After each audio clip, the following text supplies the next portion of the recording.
Hello everyone, welcome back to my channel open for you English grammar की इस lecture video में आपका एक बार फिर से स्वागत है। ठीक है ना। और हम लोग आज इस वीडियो में प्रोनाउन क्या होता है और प्रोनाउन के कितने प्रकार होते हैं, कितने तरह के होते हैं, इसके बारे में हम लोग डिटेल से जानेंगे। ठीक है ना। प्रोनाउन ये बहुत ही इंपॉर्टेंट रोल प्ले करता है। अगर आप ट्रांसलेशन सीखना चाहते हैं या फिर इंग्लिश स्पोकन करना चाहते हैं तो आपको प्रोनाउन की सख्त ज़रूरत होती है। अगर आप प्रोनाउन नहीं जानते, तो आप कुछ भी नहीं जानते, इसलिए आपको प्रोनाउन का सीखना वेरी इंपॉर्टेंट है, बहुत ही ज़रूरी है। ठीक है ना? प्रोनाउन क्या होता है? प्रोनाउन कहाँ-कहाँ यूज़ करते हैं और प्रोनाउन कब यूज़ करते हैं? प्रोनाउन क्यों यूज़ करते हैं? इन सारे सवालों का जवाब आज आपको इस वीडियो में मिलने वाला है। ठीक है ना? तो सिस्टमैटिकली हम लोग सीखेंगे, प्रोनाउन क्या होता है, कितने तरह के होते हैं। ठीक है? Let's begin. आइए शुरू करते हैं। प्रोनाउन क्या होता है? प्रोनाउन एक ऐसा वर्ड है जो संज्ञा के स्थान पर प्रयोग किया जाता है। यानी संज्ञा के स्थान पर प्रयोग किए जाने वाले शब्दों को ही प्रोनाउन बोलते हैं। हिंदी में उसको सर्वनाम बोला जाता है। ठीक है ना। और प्रोनाउन एक सब्स्टिट्यूट ऑफ नाउन, नाउन का एक विकल्प भी है प्रोनाउन। प्रोनाउन की डिफिनीशन के बारे में अगर बात करें तो प्रोनाउन का डिफिनीशन ये है, pronoun is a word. Pronoun ऐसा शब्द है जो संज्ञा के स्थान पर प्रयोग किया जाता है। ठीक है ना। और भी सारे डिफिनीशन है। बार बार अगर सामने वाले को अपनी बातों को सामने वाले तक अपनी बातों को अगर हम पहुंचाना चाहते हैं तो कम शब्दों में, सामने वाले तक अपनी बातों को कम शब्दों में और अच्छी तरीके से पहुंचाना चाहते हैं तो हम लोग प्रोनाउन का यूज करते हैं। तो ये था डिफिनीशन। तो आइए शुरू करते हैं प्रोनाउन के एग्जांपल्स के साथ, और प्रोनाउन कितने तरीके के होते हैं, ये सारी चीजें आपको आज सीखने को मिलेंगी। ठीक है ना। तो प्रोनाउन के बारे में मैंने बताया कि ये ऐसा शब्द है जो संज्ञा के स्थान पर प्रयोग किया जाता है। प्रोनाउन क्यों यूज किया जाता है? बार बार नाम आ रहे हैं, उस नाम को बार बार, नाम जो है बार बार ना आए, इसलिए भी हम लोग प्रोनाउन का यूज करते हैं। ठीक है ना। और कम शब्दों में सामने वाले तक अपनी बात पहुंचानी है तब भी हम लोग प्रोनाउन का यूज करते हैं। तो आइए नाम कैसे बार बार आ रहा है और प्रोनाउन कहाँ यूज करते हैं हम लोग सीखते हैं इस एग्जाम्पल के माध्यम से। ठीक है। तो यहाँ पर देखिए, आप ऑब्जर्व करिएगा। Rohan is a boy, Rohan play hockey, Rohan do Rohan's work, Rohan love Rohan's parents, Rohan's parents call, Rohan parents calls Rohan. ठीक है ना। प्रोनाउन का example he, she, it, this, that, my, your, yourself, ourself etcetera, ये सारे प्रोनाउन है। ठीक है। अब एग्जांपल क्या कह रहा है? Rohan is a boy. हम यहाँ पर प्रोनाउन कैसे यूज करें? बार बार नाम तो आ रहा है, ये थोड़ा सा अटपटा भी लग रहा है, तो यहाँ पर प्रोनाउन कैसे यूज करें? तो चलिए हम लोग ऐसे करते हैं। रोहन जिसका नाम लिया जा रहा है उसको एक बार हम लिखते हैं। ठीक है ना। क्योंकि अब यहाँ पर एक सेंटेंस खत्म हुआ, फिर से रोहन आ गया, तो रोहन लड़का है, इसलिए हम लोग यहाँ पर रोहन के लिए ही प्लेज हॉकी, वह क्रिकेट और हॉकी खेलता है। रोहन डू रोहन्स वर्क, फिर यहाँ पे रोहन आ गया, इसलिए सब्जेक्ट के स्थान पे रोहन आ गया, तो यहाँ पे लड़का है इसलिए हम लोग यहाँ पर रोहन के लिए ही लगाएंगे। अब यहाँ आया रोहन्स, रोहन्स के लिए हम यहाँ पर लगाते हैं हिज। ठीक है। Rohan is a boy, he plays hockey, he do his pronoun ये वर्क। अब फिर से रोहन कहाँ का आ रहा है? यहाँ पे रोहन आ रहा है, तो यहाँ पे लिखेंगे रोहन लव रोहन रन। तो यहाँ पर रोहन आया इसलिए रोहन के लिए ही लिखेंगे। रोहन लव किसके पेरेंट? रोहन्स पेरेंट्स, तो रोहन्स के लिए यहाँ पे हम लोग लिखेंगे हिज। और फिर आगे देखते हैं रोहन कहाँ है, एक यहाँ है, फिर यहाँ रोहन्स आ गया, रोहन्स के लिए हमने बताया यहाँ लिखेंगे his parents calls Rohan, Rohan आ गया तो हम यहाँ पे लिखेंगे हिम। तो देखिए, अब देखने में भी अच्छा लग रहा है, कम शब्द भी यहाँ पर आपके शब्द भी कम हो गए और नेचुरल बातें भी हो गई और सुनने में भी अच्छा लगेगा। Rohan is a boy, he plays hockey, he यहाँ पे he does his work, he loves his parents calls him. ठीक है। तो ये था, बार बार रोहन रोहन आ रहा था, इसको हमने हटाने के लिए प्रोनाउन जो यूज किए हैं ये हो गया और ये हो गया और ये हो गया, तीन तरह के प्रोनाउन हमने यहाँ पर यूज किया। ठीक है ना। अब बात आती है प्रोनाउन कितने टाइप का होता है। प्रोनाउन देखिए, अब हम लोग पढ़ेंगे प्रोनाउन कितने टाइप के होते हैं पूरे डिटेल में। तो देखिए प्रोनाउन आपका होता है 8 types: personal, possessive, reflexive, एम्फैटिक, demonstrative, relative, interrogative, indefinite और रेसिप्रोकल प्रोनाउन होता है ना? तो इन सारे प्रोनाउन के बारे में हम लोग सीखेंगे। पहला जो प्रोनाउन होता है वो पर्सनल प्रोनाउन है। पर्सनल प्रोनाउन आपने जानते होंगे, व्यक्तिवाचक सर्वनाम जिसे बोलते हैं, ठीक है? और पर्सनल प्रोनाउन यानी person, first person, second person और थर्ड पर्सन। तो first person, second person, third person ये कभी आपने सुना है? अगर नहीं सुना तो देखिए, फर्स्ट पर्सन क्या-क्या होते हैं?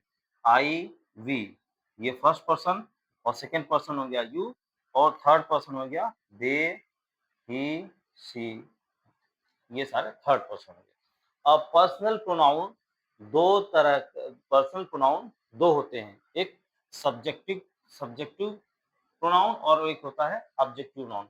अच्छा, सब्जेक्टिव और ऑब्जेक्टिव क्या होता है? यानी ये जो वर्ड्स आपके सामने जहाँ पे मैं इंग्लिश रख रहा हूँ, ये सारे वर्ड आपके पर्सनल प्रोनाउन यानी सब्जेक्टिव प्रोनाउन है। और ये जो आपके सामने दिख रहा है, ये सब ऑब्जेक्टिव प्रोनाउन है, यानी पर्सनल प्रोनाउन तो है, लेकिन ऑब्जेक्टिव है। और ये जो वर्ड्स हैं, ये पर्सनल प्रोनाउन है लेकिन सब्जेक्टिव, यानी कि ये जो वर्ड्स आपके सामने दिख रहे हैं, अगर ये सब्जेक्ट के रूप में प्रयोग किए जा रहे हैं, तो इन्हें हम सब्जेक्टिव प्रोनाउन बोलेंगे। और ये सारे जो वर्ड आपके सामने दिख रहे हैं, ये ऑब्जेक्ट की जगह पे अगर आ जाते हैं तो ये ऑब्जेक्टिव प्रोनाउन हो गए हैं। ठीक है ना? चलिए कुछ एग्जांपल देखते हैं।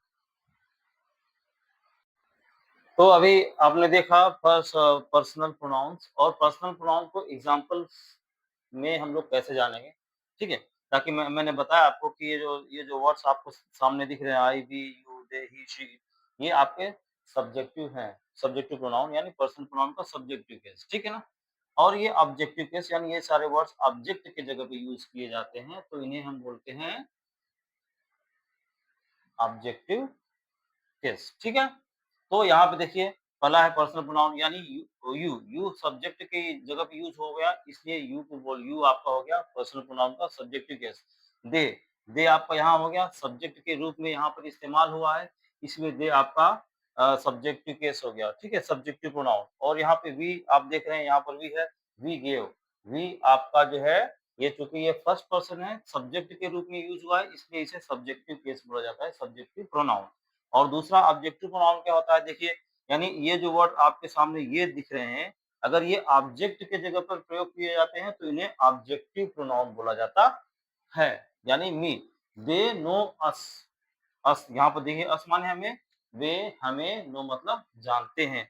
अस देखिए यहाँ पर, देखिए अस अस आपका ऑब्जेक्टिव ऑब्जेक्ट के रूप में यूज हुआ है, इसलिए अस जो हो गया ऑब्जेक्टिव प्रोनाउन। अच्छा, मी, यू आर वेटिंग मी, यहाँ पे मी आपका ऑब्जेक्टिव केस है, यानी मी अगर मी मतलब मुझे, अगर ये मुझे होता है या मेरा, अगर मी जो वर्ड है ये ऑब्जेक्ट की जगह पे यूज हो गया, होता ही है, तो ये क्या हो गया आपका ऑब्जेक्टिव प्रोनाउन, ठीक है ना? यू आपका यू आपका सब्जेक्टिव भी होता है ऑब्जेक्टिव, लेकिन अगर ऑब्जेक्ट की जगह पे यूज होता है तो ये ऑब्जेक्टिव प्रोनाउन हो गया। आगे देखिए, her, Raj give her a gift, Raj gives her a gift, यहाँ पे देखिए हर आपका ऑब्जेक्टिव प्रोनाउन है, यहाँ पे मैंने हर लगा दिया, तो ये हो गया आपका ऑब्जेक्टिव प्रोनाउन, ठीक है ना? तो ये था पर्सनल प्रोनाउन, सब्जेक्टिव केस और ऑब्जेक्टिव केस, यानी सब्जेक्ट के लिए जो वर्ड यूज होते हैं उन्हें सब्जेक्टिव प्रोनाउन बोला जाता है, और ऑब्जेक्ट की जगह पे जो शब्द हम लोग प्रयोग करते हैं उन्हें ऑब्जेक्टिव प्रोनाउन बोला जाता है। ये सारे वर्ड जो है ऑब्जेक्ट के रूप में ही प्रयोग किए जाते हैं, ऑब्जेक्ट में ही यूज होता है।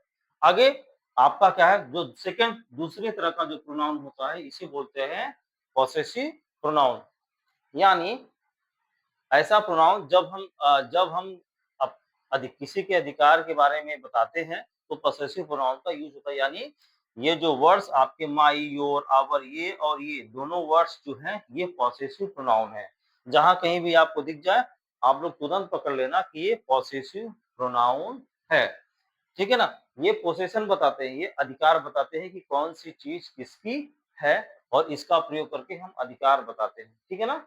एग्जाम्पल देखिए करा, this is my book, this is my, यहाँ पे माई है, तो ये मेरी किताब है, इसलिए हमने इसको बोला माई लगा के बोला, दिस इज माई बुक, यह मेरी किताब है, दूसरा है दैट इज हर बुक, वह है, सॉरी वह, हर माने उसकी, वह उसकी किताब है। अब ये वाला चलो ठीक है, ये तो आपने बता दिया। ये जो है ये कैसे यूज होता है, माइन कहाँ लगता है, योर्स कहाँ लगता है, तो मैं बता दूं कि दिस दैट के साथ अगर मान ली दिस है तो यहाँ पे सिंपल है, दिस इज माई बुक, या मेरी किताब है, तो माइन कहाँ लगेगा या ये सारे वर्ड्स कहाँ लगेंगे। मैं यहाँ पर हटा देता हूँ, this is my book, this is my book. मैं दो एग्जाम्पल लेता हूँ, दिस इज माई बुक। अब मैं दिस के साथ बुक को ले रहा हूँ, दिस और बुक को, ये दिस के साथ मैं नाउन यानी दिस के साथ मैंने बुक को ले लिया। अब इज लगा करके हम यहाँ पर माइन लगाते हैं, यानी नाउन के साथ दिस दैट लगा करके लास्ट में जो माइन लगाना होता है ये सबसे लास्ट में लगता है, ठीक है ना। दिस इज माई बुक, और माइन कैसे लगाएंगे, माइन कहाँ यूज होता है, दिस और बुक को हमने एक साथ ले लिया, उसके बाद इज, उसके बाद यहाँ मैंने लगा दिया mine, this book is mine. और दूसरा क्या है, that is your, that is your copy. ये तो सिंपल है, दैट इज योर कॉपी, ये सिंपल है बताना। लेकिन हम योर्स कब लगाते हैं, तो मैंने बोला कि इसको और इसको साथ ले लिया तो हमने यहाँ पर माइन लगा सकते हैं, ठीक है ना। योर्स कहाँ लगाते हैं, हम इसको और इसको नाउन को साथ लेते हैं, दैट को और कॉपी को अगर हम साथ ले लिए तब हम यहाँ पर यूज कर सकते हैं योर्स। समझ में आया, यानी इसको और इसको, नाउन को और इसको अगर एक साथ ले लेते हैं तो इस लगाकर के हम यहाँ पे योर्स का यूज करते हैं। तो इस तरीके से इस तरीके से पॉसेसिव प्रोनाउन का यूज होता है, ठीक है ना। आगे है आपका रिफ्लेक्सिव प्रोनाउन। रिफ्लेक्सिव प्रोनाउन क्या होता है, यानी जब सब्जेक्ट रिफ्लेक्ट करता है इसके ऑब्जेक्ट ऊपर, यानी ये जो वर्ड आपके सामने नजर आते हैं, myself, yourself, ourself, themself, ये सारे के सारे रिफ्लेक्सिव प्रोनाउन होते हैं, रिफ्लेक्सिव प्रोनाउन होते हैं। इसके बारे में आपको बताने जा रहा हूँ। नेक्स्ट जो आपका प्रोनाउन है वो रिफ्लेक्सिव प्रोनाउन और एम्फेटिक प्रोनाउन है, ठीक है ना। रिफ्लेक्सिव प्रोनाउन ये ऐसा शब्द है जिससे हमको पढ़ने से ही पता चल रहा है, यानी जब हम मिरर के सामने खड़े होते हैं तो मिरर में हमारी ही तस्वीर दिखाई देती है, ठीक है ना। उसी प्रकार से इसमें भी है, यानी जब सब्जेक्ट और जब किसी सेंटेंस में सब्जेक्ट और ऑब्जेक्ट सेम हो, कहने का मतलब ये है अगर सब्जेक्ट है तो उसी के ऊपर काम हो रहा है, अगर सब्जेक्ट आई है तो आई के ऊपर ही काम होगा, अगर सब्जेक्ट अगर सब्जेक्ट यू है तो काम किस पर होगा, यू के ही ऊपर होगा, अगर सब्जेक्ट ही है तो इसका काम ही के ऊपर ही होगा, ठीक है। फॉर एग्जाम्पल, एग्जाम्पल से हम लोग समझते हैं, जैसे I do it my self, यानी सब्जेक्ट आई है और ऑब्जेक्ट भी आई होगा, यानी I do it my self, मैं, माई सेल्फ मतलब होता है खुद, मैं खुद इसे करता हूँ।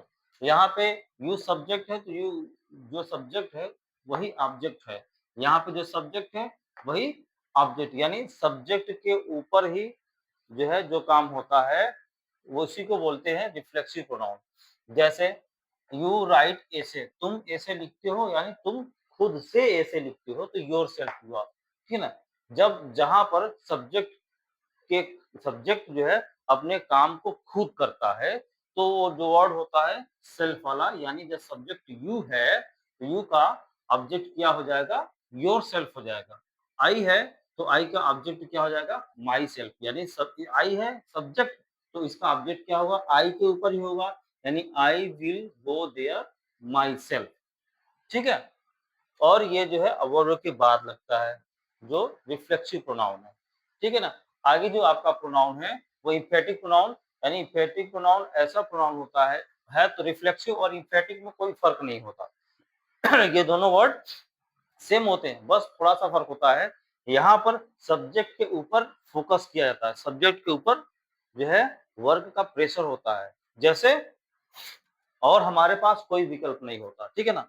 यहाँ पे देखिए सब्जेक्ट के बाद अगर रिफ्लेक्सिव प्रोनाउन सब्जेक्ट के जस्ट बाद आ गया तो ये आपका हो गया इम्फेटिक प्रोनाउन, यू योरसेल्फ, यानी जब सब्जेक्ट के ऊपर उस काम को दबाव दिया जाता है है ना? तो वो आपका एम्फैटिक प्रोनाउन होगा। You, yourself. सब्जेक्ट यू है तो ऑब्जेक्ट योरसेल्फ। सब्जेक्ट आई है तो ऑब्जेक्ट माई सेल्फ, यानी सब्जेक्ट के बाद ये जो सेल्फ वाले वर्ड लग जाते हैं ठीक सब्जेक्ट के बाद, ये एम्फैटिक प्रोनाउन कहलाते हैं। यहाँ पर देखिए, he himself, he himself does it। यहाँ पे सब्जेक्ट हो गया और इसका ऑब्जेक्ट ये हो गया। ये सब्जेक्ट के बाद जो सेल्फ वाले वर्ड तुरंत बाद यूज होते हैं उन्हें हम लोग बोलते हैं एम्फैटिक प्रोनाउन। ठीक है। नाउ अब हम लोग चौथे प्रोनाउन के बारे में पढ़ेंगे जिसका नाम है डिमॉन्स्ट्रेटिव प्रोनाउन। डिमॉन्स्ट्रेटिव प्रोनाउन क्या है, इसका डेफिनेशन सुनिए। Demonstrative pronoun is used to show या to point out या to indicate the things or people। कोई भी वस्तु या कोई पर्सन, कोई व्यक्ति है, उसको इंडिकेट करने के लिए या उसको बताने के लिए हम लोग डिमॉन्स्ट्रेटिव प्रोनाउन का यूज करते हैं। ठीक है ना, यही होता है डिमॉन्स्ट्रेटिव प्रोनाउन, यानी दिस, दैट, दीज और दोस। ठीक है, यही चारों शब्द आपके डिमॉन्स्ट्रेटिव प्रोनाउन हैं। और इनको कहाँ यूज होता है, किसी चीज को बताने के लिए या किसी चीज को पॉइंट आउट करने के लिए, किसी चीज को इंडिकेट करने के लिए हम लोग यूज करते हैं। कैसे, मान लीजिए ये मेरे पास मार्कर है, ठीक है ना, अब हम इसको कैसे बताएंगे ये मार्कर है, क्या लिखें, दिस इज अ मार्कर। ये मेरे पास क्या है, डस्टर है, तो इसको कैसे बताएंगे, डिमॉन्स्ट्रेटिव प्रोनाउन का यूज करके ही बताएंगे। जैसे दिस इज मार्कर। मान लीजिए मेरे पास डस्टर नहीं है, वहां पर थोड़ी दूर पर पेड़ है, तो मैं उस पेड़ को कैसे बताऊंगा, कैसे शो करूंगा, मैं बोलूंगा that, that is a tree. उसी तरह, सेम इसी तरह डिमॉन्स्ट्रेटिव प्रोनाउन वर्क करता है। और कोई चीज पास में है, अकेली है, तो हम लोग दिस का यूज, जैसे ये चीज मेरे पास में है तो बोलेंगे this is a marker, this का यूज करेंगे। और यही मार्कर हमारे दूर में है, तो एक ही है लेकिन दूर है, तो हम लोग आएंगे दैट इज अ मार्कर। पास में है तो दिस इज अ मार्कर, और यही चीज दूर है तो दैट इज अ मार्कर। अब प्लूरल, दिस और दोस, ये दोनों प्लूरल है। अगर हमारे पास ये ढेर सारा मार्कर मेरे सामने है, मैं बोलूंगा दीज आर मार्कर्स। यही मान लीजिए मार्कर्स दूर हैं, तो हम बोलेंगे दोज, दोज आर मार्कर्स। बस डिमॉन्स्ट्रेटिव प्रोनाउन इतना ही है। एग्जाम्पल देखिए, जैसे दिस इज अ मार्कर, मैंने इसके बारे में कैसे शो किया, दिस लगा के, दिस इज अ मार्कर। ठीक है ना। व्हाट आर, अगर मान लीजिए वहां पर ये ढेर सारे मार्कर है, किसी और दूसरे आदमी को नहीं पता कि ये क्या है, ढेर सारा मार्कर रखा हुआ है, तो क्या पूछेगा, व्हाट आर दीज, यह क्या है। ठीक है, तो यहाँ आपने देखा डिमॉन्स्ट्रेटिव प्रोनाउन। ठीक है, जैसे आप फोन पर बात कर रहे हैं, फोन पर बात कर रहे हैं, तो क्या बोलेंगे, hello this is Raj speaking, मैं राज बोल रहा हूँ। इसका मतलब यही है, दिस इज राज स्पीकिंग। यानी टेलीफोनिक कन्वर्सेशन के लिए जब आप अपने बारे में बताएंगे तो लिखेंगे दिस इज राज स्पीकिंग। ठीक है ना। अच्छा, that is yours, that is yours, यानी कोई चीज है उसके बारे में अगर उसकी है तो क्या बोलेंगे, दैट इज योर्स, यानी दैट का यूज करके बताएंगे। ठीक है ना।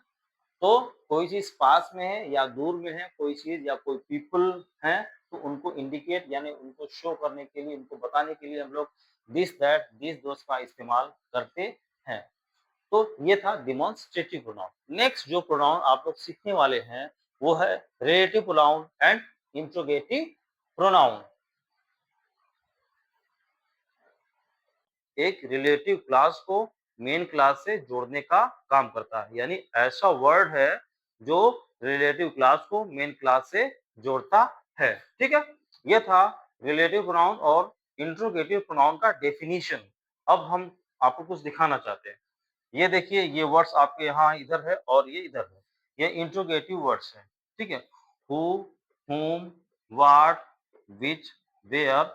यहाँ पे देखिए, जब इंट्रोगेटिव प्रोनाउन में इंट्रोगेटिव और रिलेटिव प्रोनाउन के जो प्रोनाउन है उनमें सिमिलरिटीज रहती हैं। ठीक है, वर्ड्स एक ही होता है लेकिन उसका जब प्लेस बदलता है तो उसकी मीनिंग भी बदल जाती है। जैसे इंट्रोगेटिव प्रोनाउन में हु माने होता है, वो मीन्स कौन, और उसी अगर हु को ही अगर हम लोग रिलेटिव प्रोनाउन में यूज़ करेंगे तो हु का मतलब हो जाएगा जो। यहाँ पे है whom माने किसे, और इसको जब रिलेटिव प्रोनाउन में यूज़ करेंगे तो whom का मतलब हो जाता है जिसे। व्हाट मीन्स क्या होता है ना? और रिलेटिव प्रोनाउन में हम जब दैट मीन्स क्या होता है वह, लेकिन जब रिलेटिव प्रोनाउन में दैट को यूज़ करते हैं तो उसकी मीनिंग बदल जाती है, जो हो जाता है। ठीक है? व्हिच मीन्स क्या होता है कौन-सा, इंट्रोगेटिव प्रोनाउन में व्हिच मीन्स कौन-सा, और जब इसको हम रिलेटिव प्रोनाउन में जब यूज़ करते हैं तो व्हिच की मीनिंग हो जाती है जो। वेयर मीन्स होता है कहाँ, ठीक है ना? लेकिन जब इसी चीज़ को रिलेटिव प्रोनाउन में जब हम यूज़ करते हैं, तो रिलेटिव प्रोनाउन में वेयर का मतलब हो जाता है जहाँ, ठीक है? ये सारे क्वेश्चन वर्ड्स हैं और इसको हम लोग इंट्रोगेटिव और रिलेटिव प्रोनाउन दोनों में यूज़ करते हैं, ठीक है? समझ करके। अब एग्ज़ाम्पल में देखते हैं, जैसे यहाँ पे हू माने कौन? यहाँ पे यू आपका सब्जेक्ट है, ठीक है ना? तो तुम यानी हु आर यू, तुम कौन हो? सामने वाले से यू मतलब सब्जेक्ट है यू, तो यहाँ पे ये सब्जेक्ट है, इसलिए सब्जेक्ट के हिसाब से यहाँ पर हम लोग हु लगाते हैं। यानी किसी चीज़ को किसी के बारे में जानना है या पूछना है कि भाई तुम कौन हो? तो हम लोग हु लगाकर उस सामने वाले के बारे में जानेंगे। ठीक है? नेक्स्ट है which fruit will you take? ठीक है ना? अब व्हिच क्यों यूज़ होता है? सवाल पूछने के लिए ही व्हिच यूज़ हो रहा है। लेकिन जहाँ पर हमारे पास ऑप्शंस रहते हैं, विकल्प रहते हैं, जैसे यहाँ पे फ्रूट की बात कर रहा है, तो एप्पल, मैंगो, बनाना तमाम तरह की फ्रूट्स हैं, वहाँ पे ऑप्शन रख दिया कि व्हिच फ्रूट कौन-सा फल खाओगे, ठीक है ना? तो ऑप्शन के लिए जहाँ पर ऑप्शंस होते हैं, उस ऑप्शंस को पूछने के लिए हम लोग व्हिच का यूज़ करते हैं। जैसे व्हिच इज़ योर्स, तुम्हारा कौन है? व्हिच इज़ माइन, मेरा कौन-सा है? ठीक है? तो व्हिच ऑप्शंस को बताने के लिए यूज़ किया जाता है। आगे है how what is your father? तुम्हारे फादर यानी कौन-सी चीज़ क्या है, उसके बारे में पूछने के लिए हम लोग व्हाट का यूज़ करते हैं। जैसे जैसे मान लीजिए हमको नहीं पता है वहाँ क्या है, ऐसी कोई नई चीज़ है जिसे हम नहीं जानते, मैं पूछेंगे यानी उसके बारे में ही पूछ रहे हैं ना, व्हाट इज़ दिस? तो हम लोग उसके बारे में जानना चाहते हैं, तो कोई चीज़ के बारे में जानना चाहते हैं, तो हम लोग व्हाट का यूज़ करके सवाल पूछेंगे।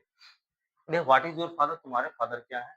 तो कुछ न कुछ होंगे तो बताएँगे, भई उनके फादर के बारे में नहीं जानता। तो बोलेंगे मैं पूछूँगा व्हाट इज़ योर फादर? बोलेंगे my father is doctor, my father is engineer, my father is professor.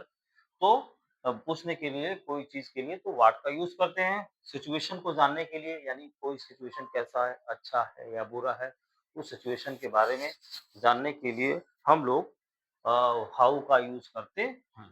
ठीक है? और हुज़ आर दिस? यह किसका है? तो है ना? तो किसी न किसी को बताना पड़ेगा दीज़ आर माइन, तो यहाँ पे हुज़ जो है किसका है, कई लोग होते हैं, उनमें से किसी एक का होता है, तो उनको पूछने के लिए हम लोग हुज़ का यूज़ करते हैं। आगे आपका जो अब हम लोग समझेंगे रिलेटिव प्रोनाउन को, हु मतलब कौन, तो हु का मतलब यहाँ पे जो क्यों हो जाता है, ठीक है? तो इसी के बारे में हम लोग अब जानेंगे। तो देखते हैं, हु का मतलब होता है कौन?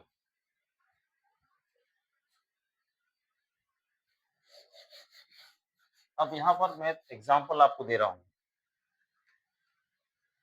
जैसे this is the boy who met me. This is the boy, यहाँ पे एक सेंटेंस ये, एक क्लॉज़ ये है, ठीक है ना? तो ये क्लॉज़ है, इसको मेन क्लॉज़ से जोड़ने का काम कौन कर रहा है? ये जो वर्ड हू माने होता है कौन, लेकिन जब हमने हू को यहाँ पर लगा दिया तो यहाँ पर हू का मतलब हो गया जो। अब इसको समझेंगे। दिस इज़ द बॉय, यह वही लड़का है, हू मतलब होता है यहाँ पर जो मुझसे मिला। देख रहे हैं कैसे इंट्रोगेटिव वर्ड्स को लगा देने पर इसका प्रोनाउन जो है वो रिलेटिव में चेंज हो जाता है, उसका सेंस मतलब भी बदल जा रहा है। जैसे uh, this is the this is the place where I I had gun. करा दिस इज़ द प्लेस। अब यहाँ पे देखिए एक ये है, एक ये है, ठीक है ना? ये क्लॉज़ है, इसको क्लास को इससे जोड़ने का काम, यानी इसको, ये क्लास है, इसको इसको जोड़ने का काम कर रहा, कौन कर रहा है? वेयर। वेयर मीन्स होता है कहाँ, लेकिन वेयर का मतलब जब यहाँ पे आपका जब बीच में यूज कर दिए, एक क्लास को दूसरे क्लास को जोड़ने के लिए हम यहाँ पे वेयर का यूज कर दिए, तो वेयर का मतलब होता है जहाँ, ठीक है। तो दिस इज द प्लेस, ये वही जगह है जहाँ आई है, जहाँ मैं गया था। और देखिए,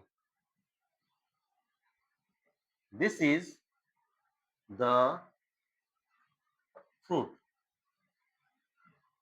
विच आई एट, जिसे मैं खाया, ठीक है ना। अब यहाँ पे देखिए, विच वर्ड सेम है, ये वर्ड और ये वर्ड सेम है, लेकिन ये इंट्रोगेटिव है, लेकिन ये क्या है? रिलेटिव है, क्योंकि इस क्लास को इससे जोड़, इस क्लास, ये जो क्लास है, ये इससे इसको जोड़ने के लिए विच का यूज कर रहा है। तो विच माने होता है यहाँ पर कौन सा, क्वेश्चन पूछने के लिए विच माने होता है कौन सा, लेकिन यहाँ पे विच का मतलब होता हो रहा है जो। दिस इज द फ्रूट, यह वही फल है जो मैं खाया। तो देख रहे हैं किस तरीके से ये रिलेटिव प्रोनाउन, इंट्रोगेटिव हम यूज करके उसको रिलेटिव प्रोनाउन हम लोग बना रहे हैं, ठीक है ना। तो वही मेरे कहने का मतलब ये है कि वर्ड्स सेम रहते हैं, लेकिन इनकी जगह, जब जगह चेंज हो जाती है तो इनका मतलब भी चेंज हो जाता है। तो रिलेटिव प्रोनाउन को हम लोग एक क्लास को दूसरे क्लास को जोड़ने के लिए हम लोग जो वर्ड यूज करते हैं उसको बोलते हैं रिलेटिव प्रोनाउन, ठीक है। ये था इंट्रोगेटिव और रिलेटिव। अब आपका है indefinite pronoun and reciprocal pronoun, ठीक। अब हम लोग इंडेफिनिट प्रोनाउन के बारे में जानेंगे, ठीक है ना। इंडेफिनिट प्रोनाउन ग्रामर के लिहाज से बहुत ही इंपॉर्टेंट ये प्रोनाउन है, क्योंकि जब हमें कई सारे लोगों का नाम लेना पड़ता है किसी चीज को बताने के लिए या किसी कोई चीज करवाने के लिए, तो नाम ना लेने के बजाय हम एक शब्द का इस्तेमाल कर दें और मेरा काम भी हो जाए, तो ऐसे शब्द को इंडेफिनिट प्रोनाउन बोलते हैं। समझ में आया? यहाँ देखिए इंडेफिनिट प्रोनाउन। इंडेफिनिट प्रोनाउन का डिफिनेशन क्या है? It does not refer to any specific, किसी पर्टिकुलर आदमी की बात नहीं करेगा, ना ही एनिमल, ना ही पर्टिकुलर अमाउंट की बात करेगा, ठीक है। इंडेफिनिट, इसके नाम से ही पता चला है इंडेफिनिट है, अनिश्चयवाचक सर्वनाम, ठीक है ना। और for example, all, each, every, few, many, body, everybody, somebody, nobody, thing means everything, nothing, something, ये तीनों आते हैं इसमें। और वन में, वन का example no one, everyone, someone, ठीक है। और सम, सेवरल, ये सही, ये यहाँ ये सारे वर्ड जो मैंने अंडरलाइन किए हैं, ये सारे के सारे इंडेफिनिट प्रोनाउन हैं और इनका यूज होता है सेंटेंसेस को बनाने में। कब? जहां पर हमें किसी एक पर्टिकुलर सब्जेक्ट के बारे में नहीं मालूम होता, ठीक, उस जगह पे हम लोग ये लगाते हैं, ठीक है।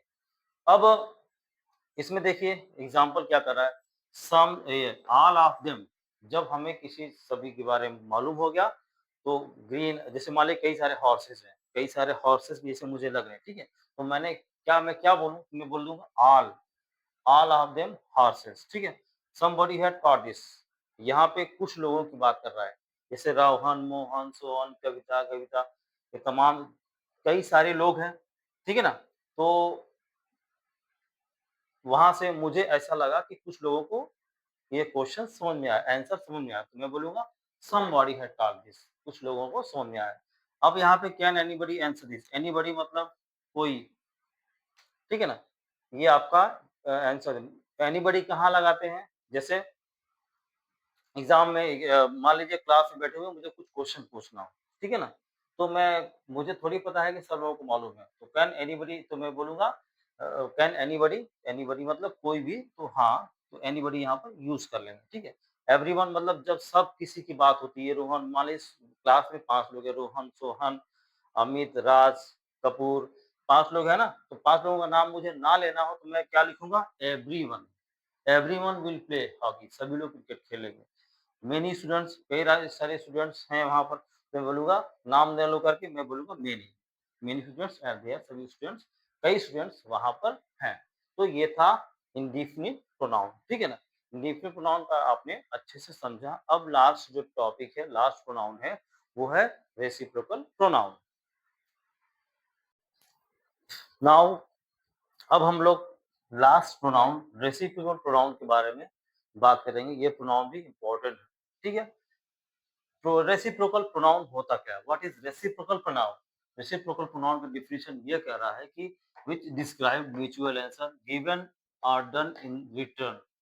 कह रहा है जब दो सब्जेक्ट एक ही काम को कर रहे होते हैं, यानी जब पहला सब्जेक्ट दूसरे के साथ वही कर रहा है और दूसरा वाला पहले सब्जेक्ट के साथ जब एक ही काम को दो लोग आपस में कर रहे होते हैं, तो वहां पर उसी को बोलते हैं रेसिप्रोकल प्रोनाउन, ठीक है? क्या वो क्या कह रहा है? When each of two or more subject, जब दो या दो से अधिक सब्जेक्ट एक ही काम को एक दूसरे के साथ कर रहे होते हैं, तो उसे रेसिप्रोकल प्रोनाउन बोलते हैं। यानी रेसिप्रोकल प्रोनाउन ऐसा वर्ड है जब दो या दो से अधिक सब्जेक्ट एक ही काम को आपस में कर रहे होते हैं, तो उसे रेसिप्रोकल प्रोनाउन बोला जाता है। जैसे एग्जाम्पल देखिए, Rohan is talking with Ram. Rohan Ram के साथ बात कर रहा है, रोहन राम के साथ बात कर रहा है, और राम रोहन रोहन रोहन राम के साथ बात कर रहा है और राम रोहन से बात कर रहा है। तो ये कि दोनों सब्जेक्ट है, आपस में एक ही काम को कर रहे हैं, ठीक है ना? तो यहाँ पर जो यूज होगा ईच अदर, क्या कर रहे हैं ये सब? आपस में बात कर रहे हैं, ठीक है ना? तो एग्जाम्पल में हम लोग सीखते हैं कि रेसिप्रोकल प्रोनाउन को कंफर्म करते हैं। जैसे और दो चीजें और आपको याद करनी है कि रेसिप्रोकल प्रोनाउन में वर्ब जो क्रिया होगी वो एक ही क्रिया होगी, एक ही क्रिया को दो लोग आपस में कर रहे होंगे, ठीक है ना? जैसे मैं उसकी मदद कर रहा हूँ और वो मेरी मदद कर रहा है। काम क्या हो रहा है? मदद, क्रिया क्या है? मदद करने की। मैं उसका कर रहा हूँ और वो मेरा कर रहा है, ठीक है ना? एग्जाम्पल देखिए, ईच अदर और दो होते हैं, ईच अदर और होता है वन एंड अदर। ये दोनों जो वर्ड, एक तो ये एक ये दोनों वर्ड आपको रेसिप्रोकल, मैं यहाँ पे साफ साफ लिख देता हूँ, ईच अदर और वन एंड अदर। ये जो वर्ड बॉक्स में आपको दिखाई दे रहे होंगे, ये दोनों वर्ड आपके रेसिप्रोकल प्रोनाउन कहलाते हैं, ठीक है ना? अब हम लोग एग्जाम्पल देखते हैं।